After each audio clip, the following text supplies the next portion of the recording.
Hello, hello. This is Shelley Sims from Thrive Design. This video is going to be an introduction to how I work as a designer with my clients in each step of the process. And I have selected a room from this house. We're in the kitchen right now. We're going to be starting in the lower level with the bathroom that introduced me to this whole place.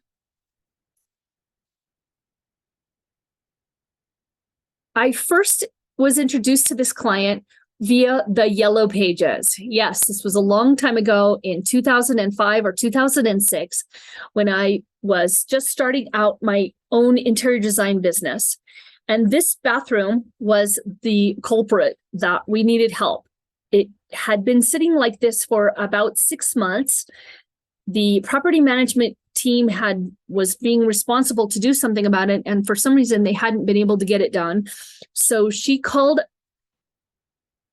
me and my business partner at the time, Steve, and we showed up and started making lists, and we ended up going room by room to write down everything that needed to be done, because in each room there was something. And this house has been just a blessing over and over again in my world.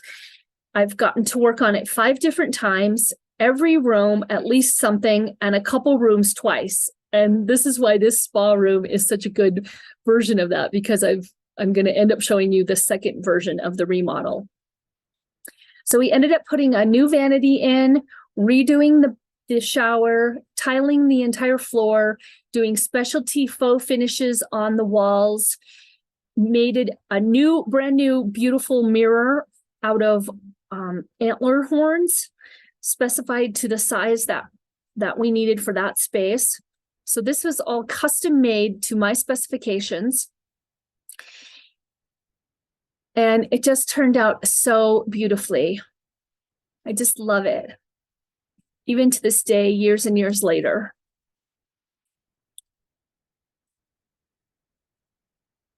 This is the spa room when I first got there. It had this dark paneling on the wood below, this cute little tile with a green trim along the top, and then white walls.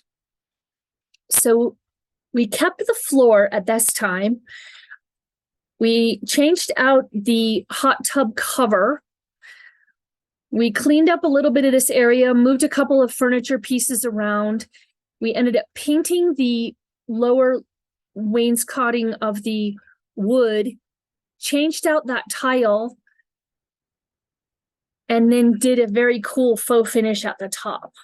So you'll see those pictures coming along in just a second. And this was the first go round of the renovation. You got to love one little ad that leads to every room in the house. That just turned out to be so magnificent. You can see this turned out so much brighter and so much lighter and more transformed. We got rid of that green cover and we changed to the beige. This is a specialty faux finish that Jennifer Johnson did for me. She also painted this wood. And then, of course, we had the tile installer do the tile.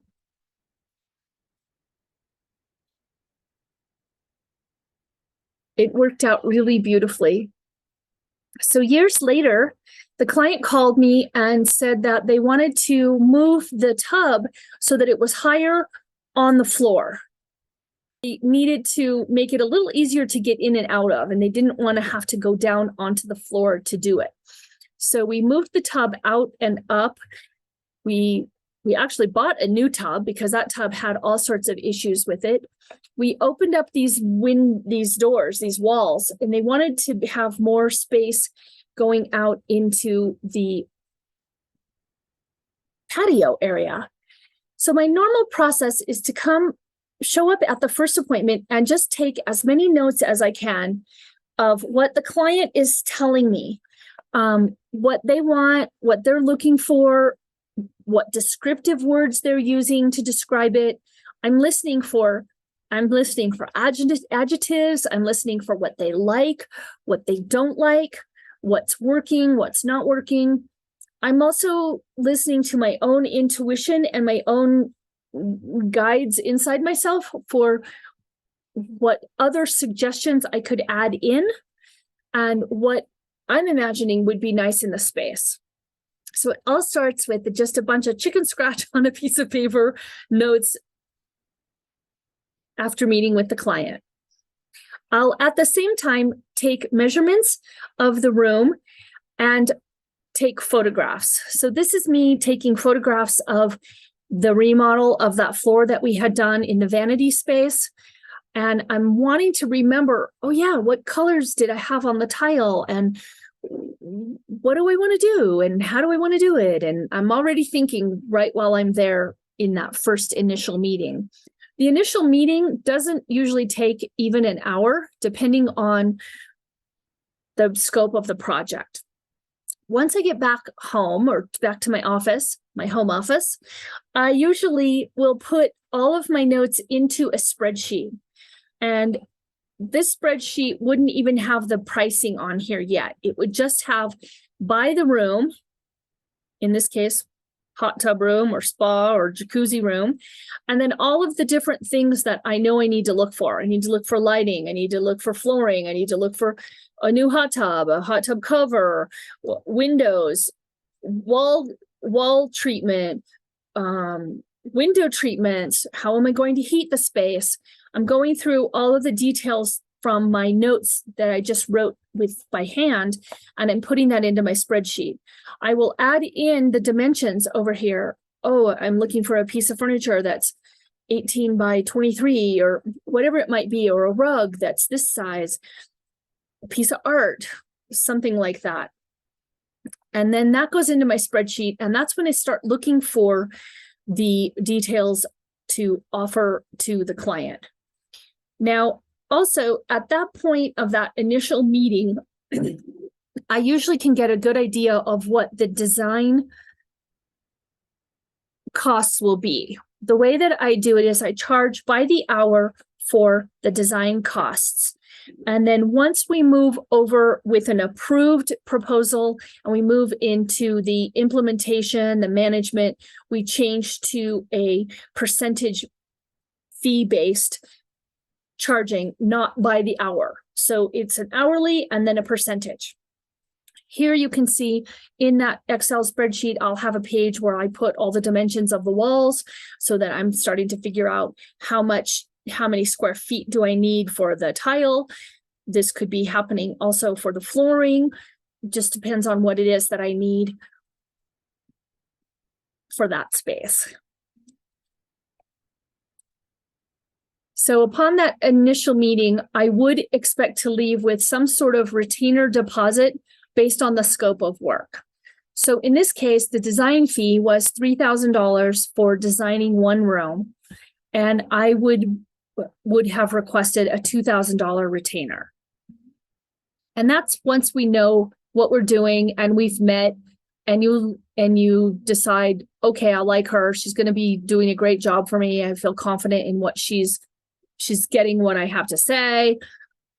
She's going to be able to do what we want to do, and we're feeling good about it. Next, we go on to the point where I'm starting to make selections.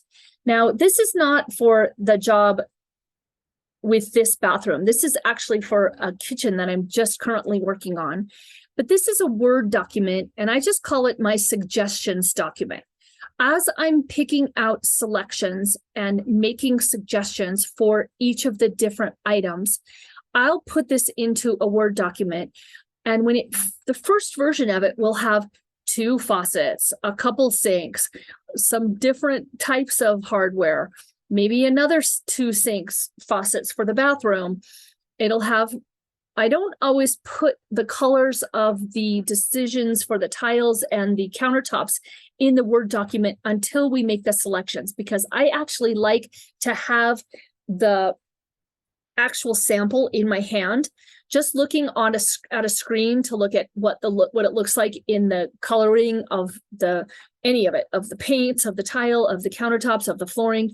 You can't quite get the same visual as you can in person. And I like to bring those actual samples to the client's home so that we can see it in their lighting, up against their paint, up against their other furnishings.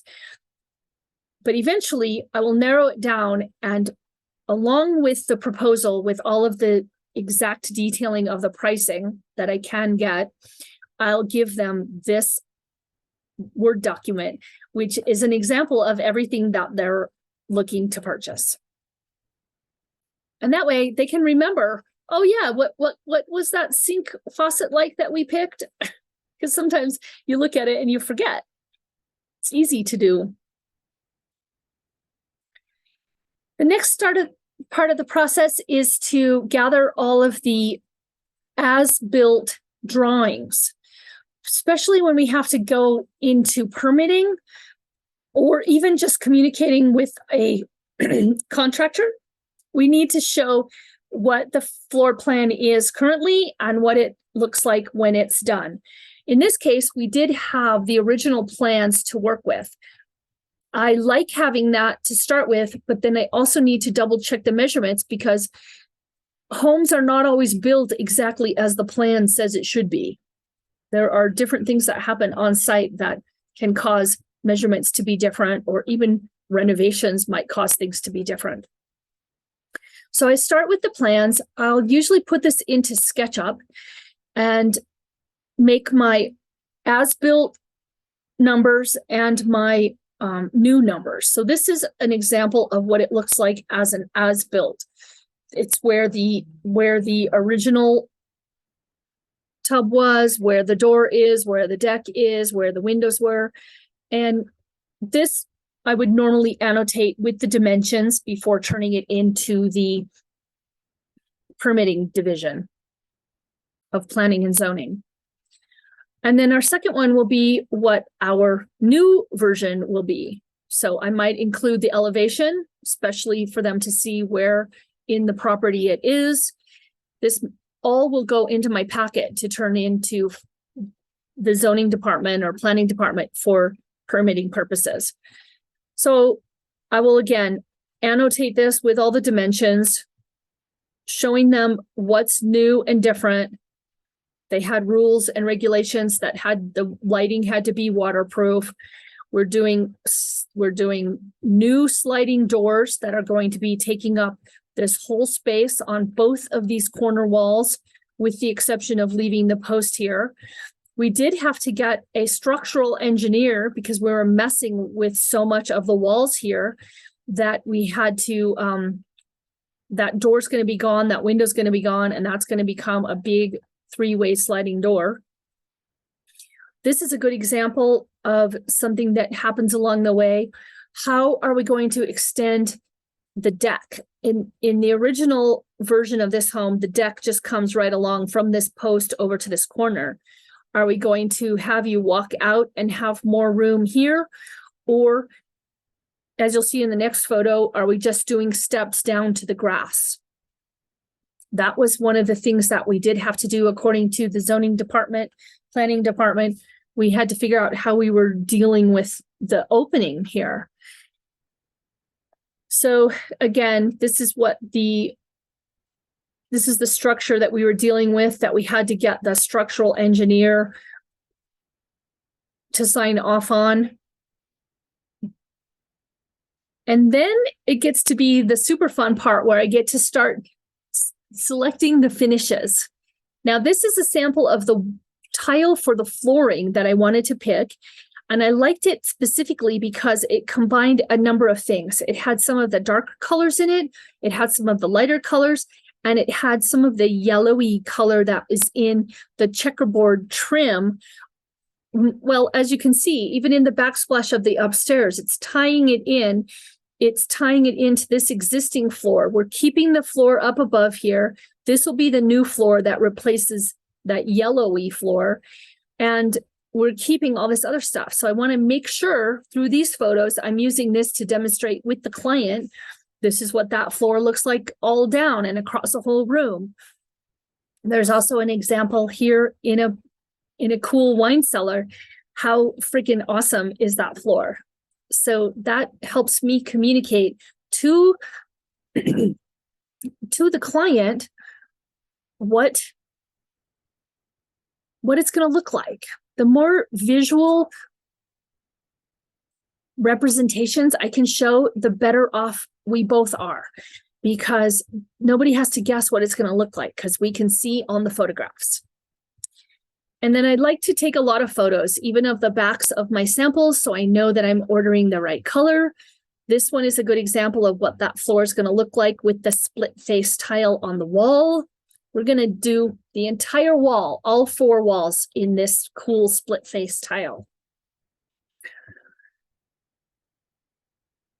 Then we move on to what hot tub are we going to pick? What coloring do we want? And in this case, we're doing the new hot tub. We're adding this cool mechanism so that it's very easy to just open that up. It stays all connected. Then I start to order the quotes for the doors, and I specifically picked Pella because it's a good quality company and it matches the high quality of the rest of this home. And he'll give the drawings to me. He'll get the quote together, and then I have to go to work on how does that get attached to the floor and where. Yeah, I remember being so confused at the moment of like, how do the tracks run and what height are they and where do these drainage tubes go and where does my tile go? Even right now, I feel a little confused thinking about it, but I figured it all out and communicated it clearly with the contractor. So we end up with the proposal for those. And then I'm going to add that into my spreadsheet. Another request that the client had was something cool on the wall that could serve as a towel rack and also a place to put a drink while you're inside the hot tub. So we had a vision, and I don't actually remember if this came from her or if it was my vision. Doesn't even matter to me. I like to use the client's information and their I'm not one of those designers that just comes in and takes over the space and says, this is what you want to have. I like to encourage the client to give me their thoughts and support them and encourage them to use their design ideas. Because a lot of times people have the most amazing ideas and they just don't trust themselves, or they don't think that it's a good idea, or they're not sure because they can't visualize how it's going to turn out.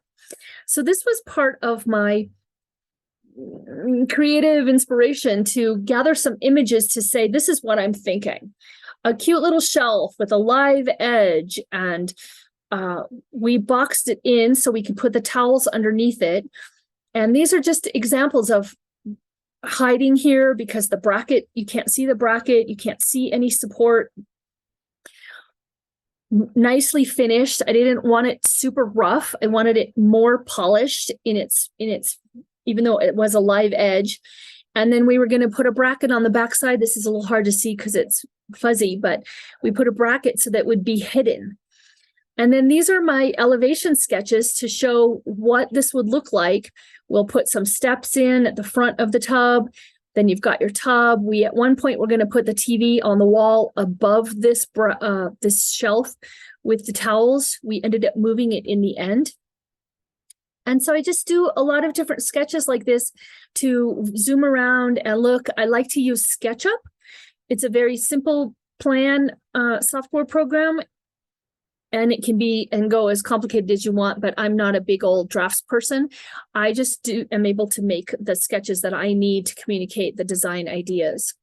So what I will do once I start having all of the quotes together for what we're doing and the dimensions and the information is I'll get as firm a price as I can for these things. If I put it in yellow over here, or I'll do a to be determined or an estimated or something, it's because I can't get a solid number on it until something else happens. Either the client decides something, or we have a remeasure, or there's more details to be found. But I do like to get as close as possible so that the client, we can go back through this and we can go line item by line item and add and remove things as so desired based on the budget for that project. You can see there's the quantity, the price, the subtotal, the management fee. I usually do a freight estimate when I'm starting out on the proposal. And then towards the end, I only charge freight for what it actually cost me. I don't mark up freight in any way. And then, of course, sales tax is based on location and all of that. This was way back in the day before they charged you sales tax outside of your area. So 0 was in there quite a few times. And then down here, you'll see there's a big price, $91,178 for this room. I will have collected some money from the retainer deposit. In this case, she gave me $5,000. And then I'm going to be requesting a deposit. Sometimes it's just a deposit and then a final at the end, depending on the length of the job and the payment structured payout, depending on who needs to get paid when and what the different vendors are requiring. Sometimes I will have 2 payouts. In this case, we have the deposit payout. We also have a payment, and I can put in this request of how much that's going to be and at what date that's going to be, and then the estimate of what the final balance will be due once the whole project is completed. I try not to do too many payouts. I like to make it simple and easy for everyone to understand.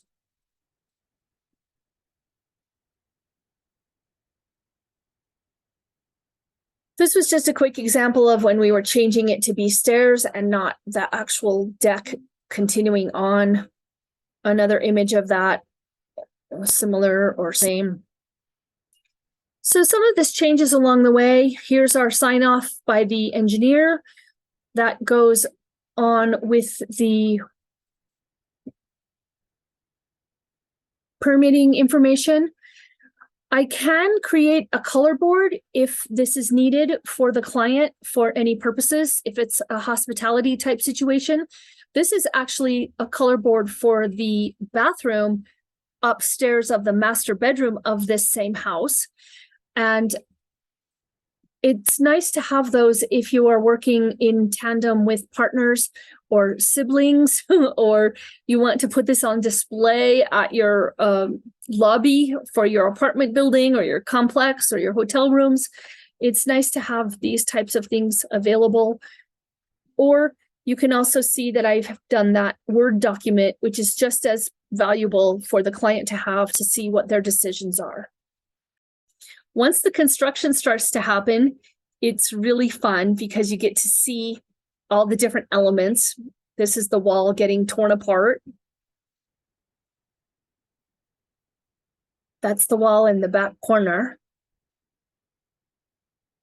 He starts to frame in, and once this is framed in where these 3 sliding doors go, then is the time when we will call the Pella rep to come and actually take their measurements.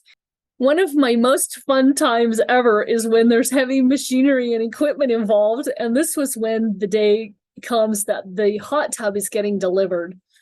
Besides the fact that this freaking thing, this crane, was slipping and sliding a little bit on this slippery mountain road, it was a little scary when these plates started to move a couple times, but mostly it was in good shape, and they just lift it right up off the truck and deliver it down right into the space. They were able to drop it right in the space and then slide it over into place. I still love it after all these years. There's the very first version. And the second version's coming up, which is really pretty still. And then the third version. Fantastico. Once we proceed through the project, as these numbers get changed and filled in, you can see that the bottom line will start to reveal itself. I will go back in and change any of the freight to the actual amount that that I was charged. So usually almost 100%, maybe 99% of the time, the final balance will be less than what I actually have on the proposal, unless, of course, we have added things along the way with the client making additional selections. I like to be as precise as I can so that you're never wondering what it's going to be like. You know, going in the ballpark of where we're going to be, and hopefully I come in under budget. That's when it makes me feel the best. And I'm sure it does you too as the client. One more before. It's been really fun to revisit all these photos because it's been so long and I didn't even know if I had those original photos anymore, and I did. So it's very cool. I'm loving it. So that's really the way that I wanted to talk about my process and how it comes together. The room that you want, in the budget that you want, in the time that you want. So I hope that helps explain how I do things, and I look forward to making more videos to show you more of the other fun things I've done.